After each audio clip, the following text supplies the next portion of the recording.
I can't wait. Thank you, Hey Boo team. We love you. Hey, boo. Hey Boo. Clock it.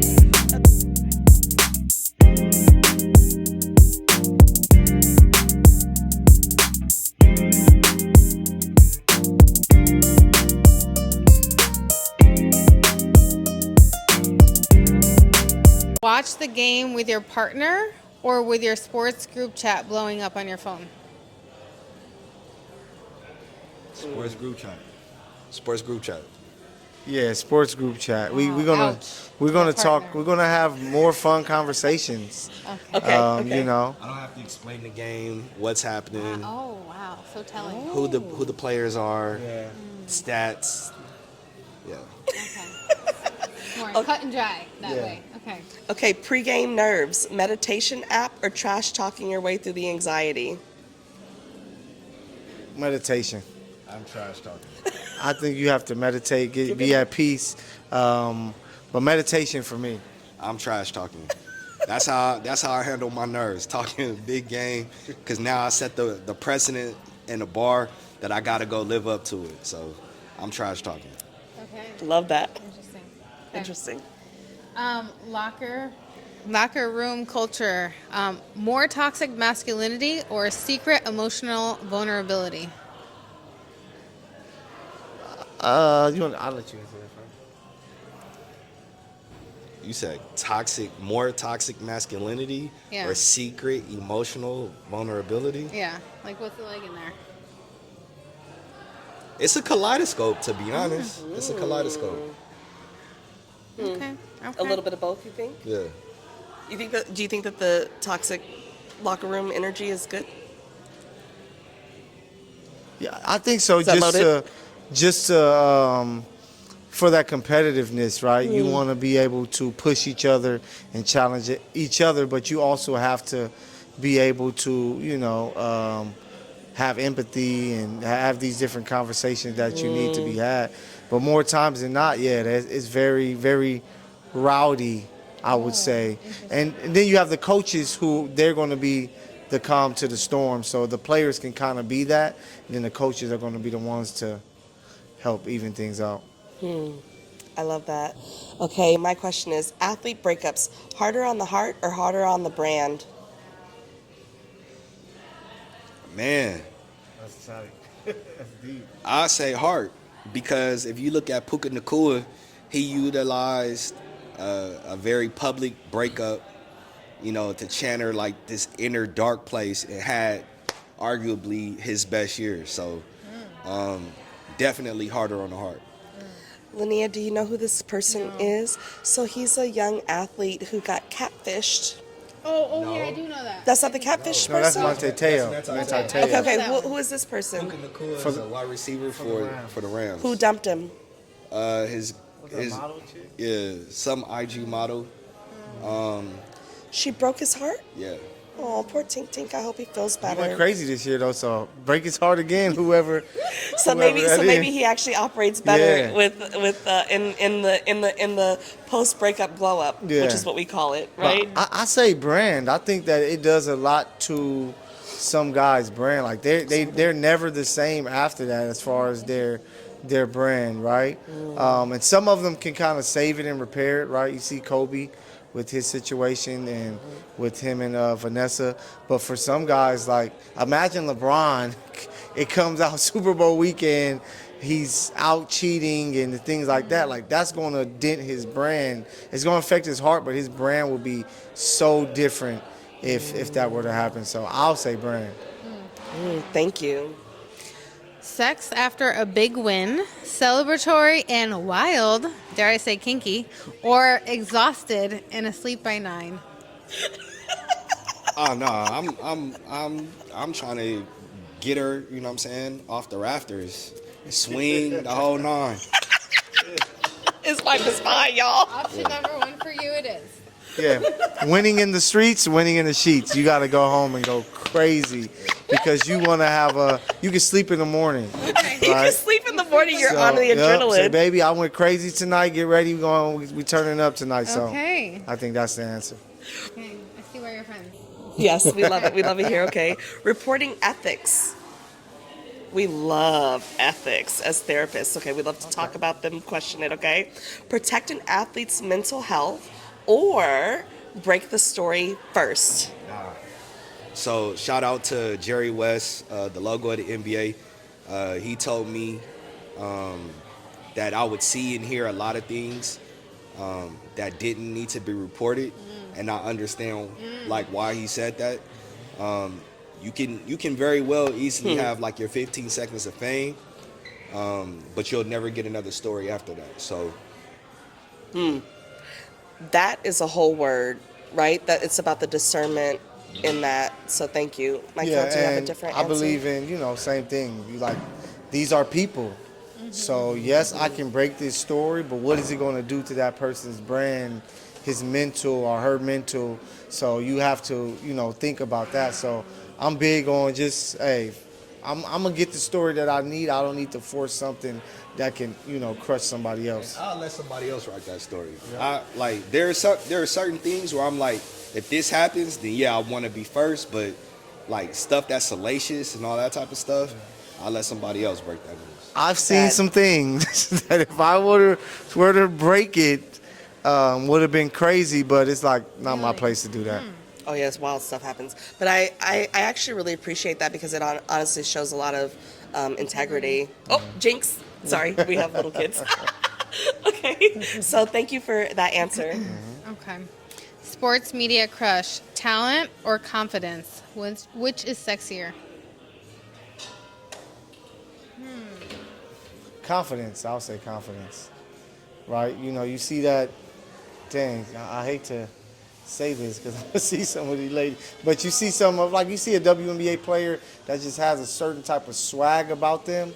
It makes you look at them a little differently than, because talent, you can work and put in the work to get the talent. Confidence, sometimes some people never really get that, and you see it in their walk, and you see it in the way that they carry themselves, and it leads to eventually how they play. So I'm going confidence. Yeah, I gotta go with confidence because I think there's nothing sexier about a woman than her mind, and when she knows that she's bad, she don't have to be talented at all. Like she could sit on the bench. Yeah, she can be the sexiest bench She player just in the world. she just bad. She knows she's bad. Say, baby, how you swung that towel? I know you were special. Man, you had 5 atta girls. Like, hey. I love that. That's hilarious. Okay, so game day rituals, superstition or self-care? I'm gonna go self-care. I love it. Superstition, I know a lot of athletes believe in that, but I don't believe in that because you do the same thing and you win, then you do the same thing and you lose.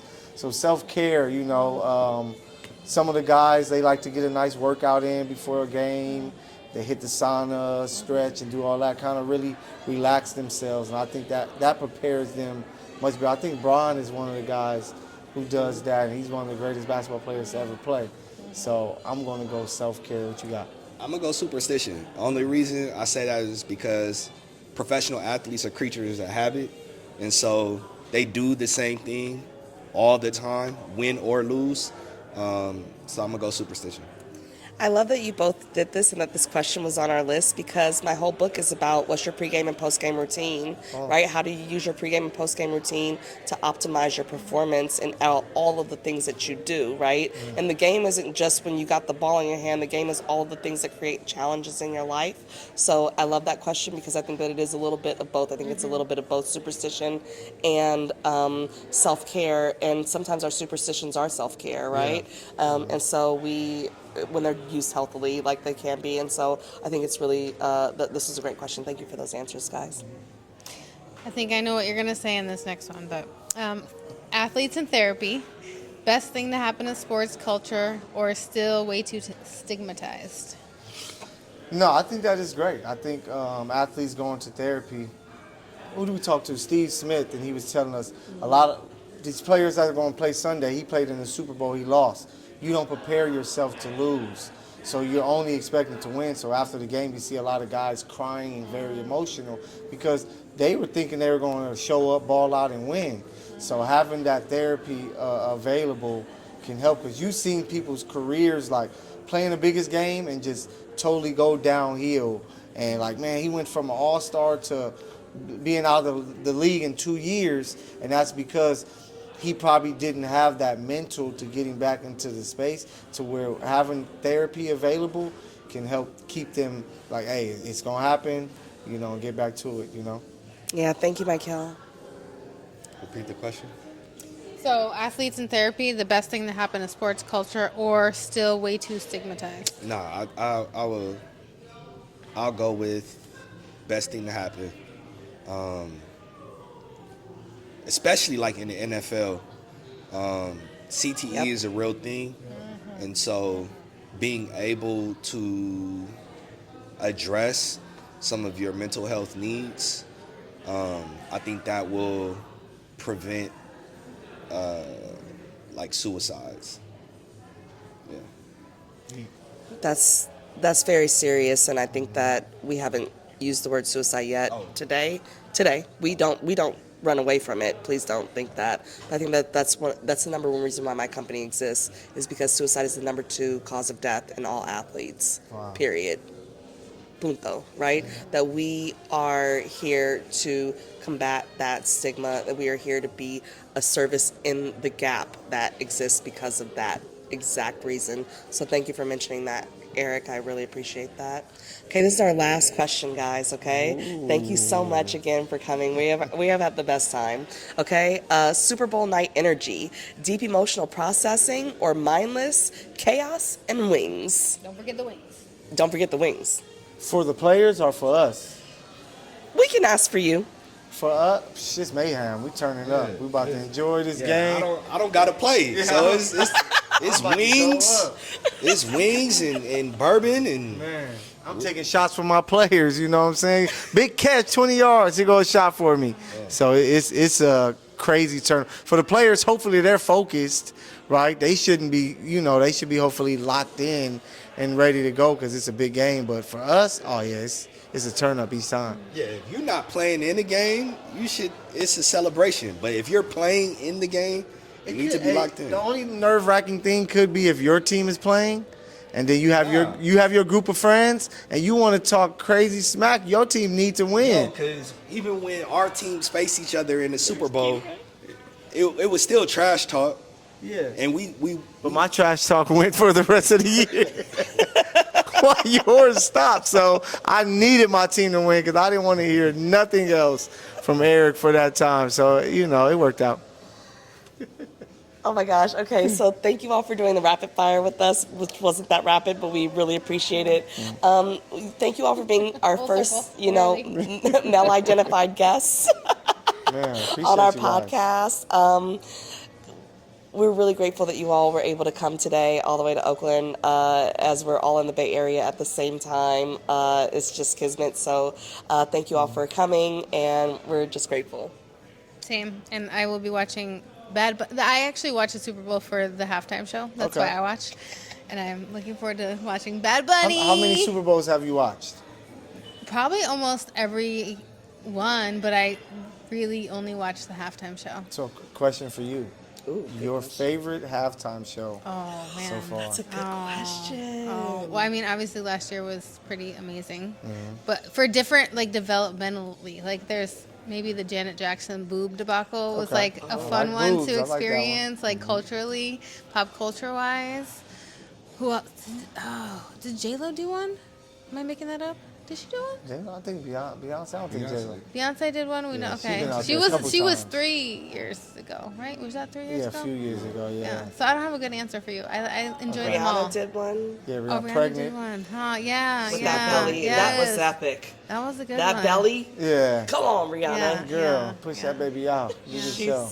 Amazing. Actually, didn't Michael Jackson do one? Yeah, Michael Jackson That's did the one. one. Yeah. That he might was be the first one. one. Yeah. He was the first one. The crazy history lesson I learned on why they ended up doing the Super Bowl show with Michael Jackson was because of In Living Color. I don't know if you guys know that. Oh, okay. So the Super Bowl used to just have bands, right, performing. But one year, In Living Color put on a halftime special to where they got all the numbers.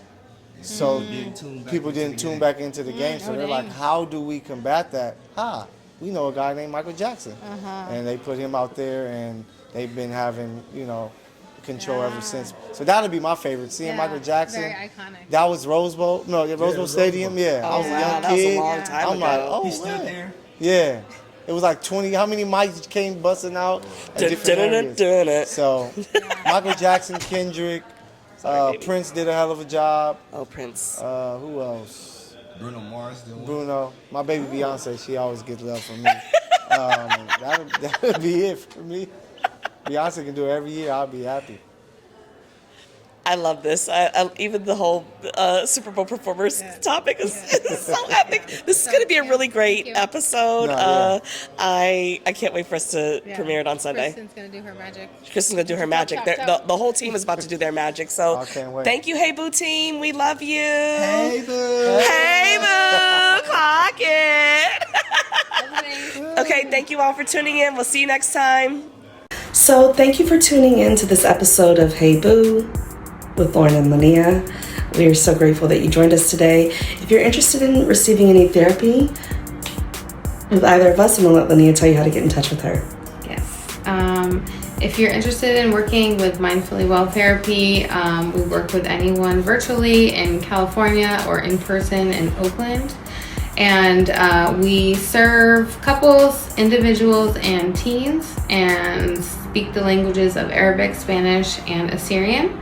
If you wanted to book your free 15-minute consultation, all you have to do is go to www.mindfullywelltherapy.com and book your consult there, or check us out on Instagram at mindfullywelltherapy. And I'm Lauren Turner, licensed clinical social worker and CEO of the Turner Practice. If you would like to book a session with any of our therapists at the Turner Practice, we are receiving clients in California, Arizona, Nevada, and Wisconsin. I love that she thinks it's hilarious. Please feel free to find us on www.theturnerpractice.com, or you can follow us at The Turner Practice on TikTok and Instagram. Instagram. Yep. And we would love to be able to find a way for you to be able to work with us or any of our members of our team. Don't you have a specialty?